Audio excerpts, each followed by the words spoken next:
명심보감 천명편입니다. 여러분, 혹시 이런 생각 해보신 적 있나요? 내 인생은 왜 이럴까? 운명이 정해진 건 아닐까? 운명 대 노력, 진짜 답은? 실제로 제가 받은 댓글 중에 이런 게 있었어요. 선생님, 저는 정말 열심히 살려고 노력하는데 왜 안 풀리는 걸까요? 혹시 제 운명이 원래 이런 건 아닐까요? 이런 고민 여러분도 한 번쯤은 해보셨을 거예요. 오늘 제가 여러분께 들려드릴 이야기는 600년 전부터 전해 내려온 조선시대 최고의 처세서 명심보감의 천명편입니다. 이 영상을 끝까지 보시면 운명과 노력의 진정한 관계를 알 수 있고 인생의 어려움을 대하는 완전히 새로운 관점을 얻으실 수 있으며 실제로 내일부터 적용할 수 있는 구체적인 방법들을 배우실 수 있습니다. 지금 바로 구독 버튼과 좋아요 눌러주시고 알림 설정에서 다음 편도 놓치지 마세요. 여러분, 혹시 이런 경험 있으신가요? 열심히 공부했는데 원하는 대학에 떨어졌을 때 최선을 다해 준비했는데 면접에서 떨어졌을 때 진심으로 사랑했는데 이별을 맞았을 때 건강하게 살려고 노력했는데 갑자기 병이 생겼을 때 이럴 때 우리는 보통 두 가지 극단적인 반응을 보입니다. 첫 번째, 모든 걸 운명 탓으로 돌리기. 어차피 내 팔자가 이런 거야. 뭘 해도 소용없어 라고 생각해요. 두 번째, 모든 걸 노력 부족으로 자책하기. 내가 더 열심히 하지 못해서 그래. 나는 정말 쓸모없는 인간이야. 하지만 명심보감의 천명편은 이 두 극단 사이의 완벽한 균형점을 제시합니다. 조선시대부터 지금까지 600년간 사랑받는 이유가 있어요. 단순히 위로의 말이 아니라 실제로 인생을 바꾸는 구체적인 지혜가 담겨 있기 때문입니다. 이 내용을 공부하고 실천한 구독자님께서 이런 댓글을 남겨주셨어요. 정말 인생이 바뀌었습니다. 똑같은 상황인데도 마음이 이렇게 편해질 수 있다니. 지금부터 그 비밀을 함께 알아보겠습니다. 천명의 의미. 천명. 먼저 천명이 뭔지부터 정확히 알아볼까요? 천명, 하늘의 명령이라는 뜻입니다. 하지만 여기서 오해하면 안 되는 게 이건 단순히 운명은 정해져 있다는 의미가 아니에요. 천명의 세 가지 의미를 정확히 알아보겠습니다. 첫째, 선천적 조건. 타고난 것. 태어난 가정환경, 신체적 조건, 성격과 기질, 타고난 재능. 둘째, 후천적 상황. 주어진 것. 살아가면서 맞닥뜨리는 상황들, 예상치 못한 사건들, 시대적 배경, 사회적 환경. 셋째, 내재된 가능성. 발견해야 할 것. 숨겨진 잠재력, 진정한 사명, 영혼의 목적, 삶의 방향. 현대적으로 해석하면 이런 거예요. 내가 가진 카드들을 있는 그대로 받아들이되 그 카드들로 최고의 게임을 만들어가는 것. 주어진 악기로 나만의 음악을 연주하는 것. 베토벤을 생각해보세요. 음악가에게 청력을 잃는다는 것은 치명적이죠.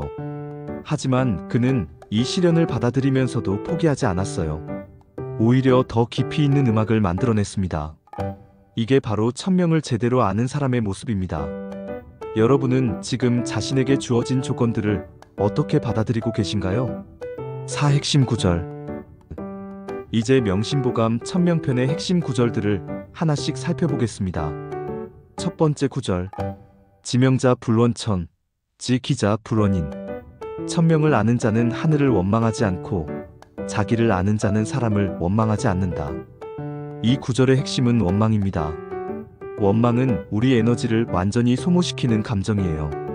원망의 3단계가 있습니다. 상황 원망. 왜 나에게만 이런 일이? 타인 원망. 저 사람 때문에 내가. 자기 원망. 내가 왜 이렇게 못났을까? 실제 사례를 들어보겠습니다. 한 취준생이 있었어요. 100번 넘게 면접을 봤는데 계속 떨어졌습니다. 처음엔 경제가 나빠서, 스펙이 부족해서, 운이 없어서라고 생각했어요. 하지만 천명편을 공부한 후 생각을 바꿨습니다. 지금 내 상황을 있는 그대로 받아들이자.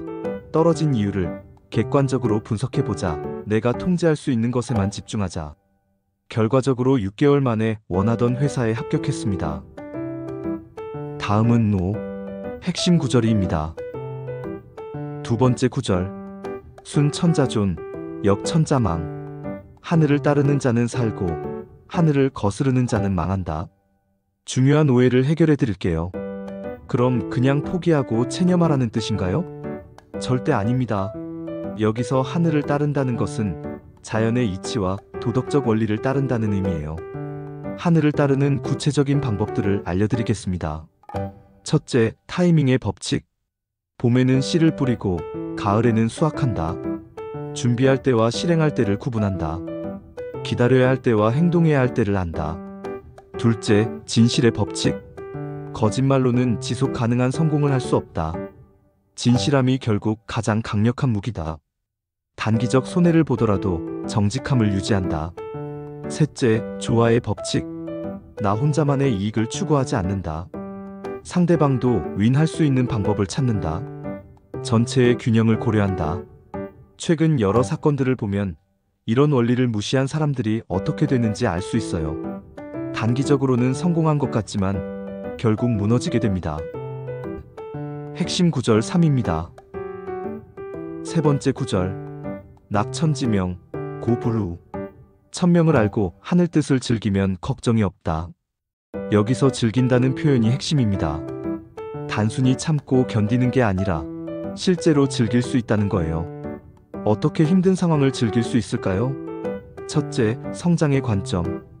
모든 어려움을 성장의 기회로 본다.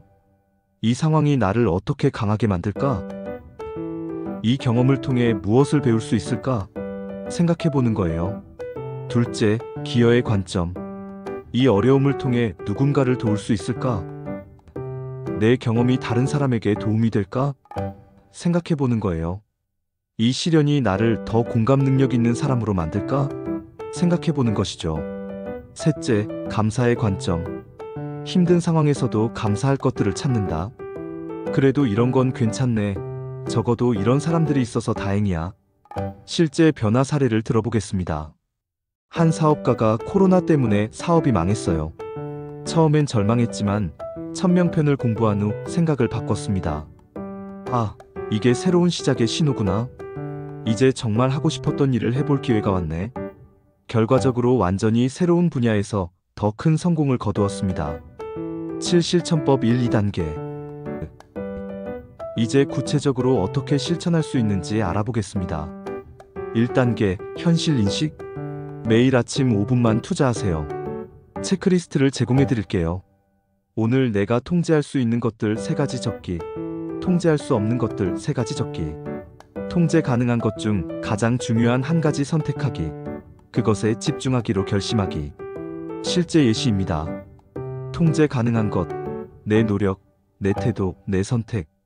통제 불가능한 것, 타인의 반응, 경제 상황, 날씨. 오늘의 집중, 프레젠테이션 준비 완벽히 하기. 2단계, 강점 발견. 나만의 천명 찾기입니다. 자연스러운 재능 찾기. 다른 사람들이 어떻게 그렇게 잘해? 라고 묻는 것들. 시간 가는 줄 모르고 몰입하는 활동들. 어려서부터 자연스럽게 잘했던 것들. 가치관 명확화. 내가 정말 중요하게 생각하는 것들. 절대 양보할 수 없는 원칙들. 이것만은 반드시 지키고 싶은 것들. 사명감 발견. 내가 세상에 기여하고 싶은 방법. 내 존재가 누군가에게 도움이 되는 방식. 내가 없어도 계속되었으면 하는 일들. 여러분도 지금 잠깐 생각해 보세요. 내가 가장 자연스럽게 잘하는 것 3가지. 내가 정말 중요하게 생각하는 가치 3가지. 내가 꼭 이루고 싶은 사명 1가지. 8실천법 3, 4단계. 3단계, 환경과의 조화. 현재 상황에서 최선 찾기입니다. 수용의 기술. 바꿀 수 없는 것은 받아들이기. 하지만 그 안에서 할 수 있는 최선 찾기. 이 상황에서 내가 할 수 있는 최고는 뭘까? 점진적 개선. 한 번에 모든 걸 바꾸려 하지 않기. 작은 변화부터 시작하기. 1일 1% 개선 원칙. 네트워크 활용. 현재 관계들을 소중히 하기. 배울 수 있는 사람들과 가까이 지내기. 도움을 주고받는 관계 만들기. 30일 챌린지를 제안합니다. 다음 30일 동안 이것만 해보세요. 매일 감사한 일 3가지 적기. 통제 가능한 것 1가지에 집중하기. 작은 개선 1가지 실천하기. 4단계, 지속 가능한 실천, 장기적 관점 유지하기입니다. 인내의 힘, 결과는 시간이 걸린다는 것 인정하기, 과정 자체를 즐기는 마음가짐, 작은 진전도 축하하기, 균형 잡기, 노력과 휴식의 균형, 개인적 목표와 관계의 균형, 현실과 이상의 균형, 지속적 학습, 실패에서 배우는 자세, 성공에서도 배우는 자세, 다른 사람의 경험에서 배우는 자세. 여러분, 지금까지 긴 이야기를 들어주셔서 감사합니다. 명심보감 천명편의 핵심을 한마디로 요약하면 이것입니다. 운명은 주어지지만 그 운명을 어떻게 해석하고 활용하느냐는 전적으로 당신의 선택입니다. 생각해보세요. 똑같은 비를 맞아도 어떤 사람은 재수없게 비가 오네라고 하고 어떤 사람은 가뭄 끝에 단비가 내리네라고 합니다. 똑같은 실패를 겪어도 어떤 사람은 나는 안 되는 사람이야 라고 하고 어떤 사람은 이제 다른 방법을 시도해볼 기회가 왔네라고 합니다. 이 차이가 바로 천명을 아는 자와 모르는 자의 차이입니다. 천명을 아는 사람의 특징입니다. 현실을 있는 그대로 받아들이면서도 그 안에서 최선의 가능성을 찾아내고 감사하며 즐겁게 자신의 길을 걸어갑니다. 여러분도 이런 사람이 될 수 있습니다. 아니, 여러분 안에 이미 이런 힘이 있어요. 단지 깨우기만 하면 됩니다. 오늘 들으신 내용을 정리해 보겠습니다. 첫째, 천명은 체념이 아니라 지혜로운 수용이다. 둘째, 모든 상황에는 배울 점과 기회가 숨어 있다. 셋째, 내가 통제할 수 있는 것에 집중하는 것이 핵심이다. 넷째, 작은 실천부터 시작하면 큰 변화를 만들 수 있다. 오늘부터 실천해보세요. 이번 주 미션입니다. 매일 통제 가능한 것 한 가지에 집중하기. 어려운 상황에서 이것을 통해 뭘 배울 수 있을까? 질문하기.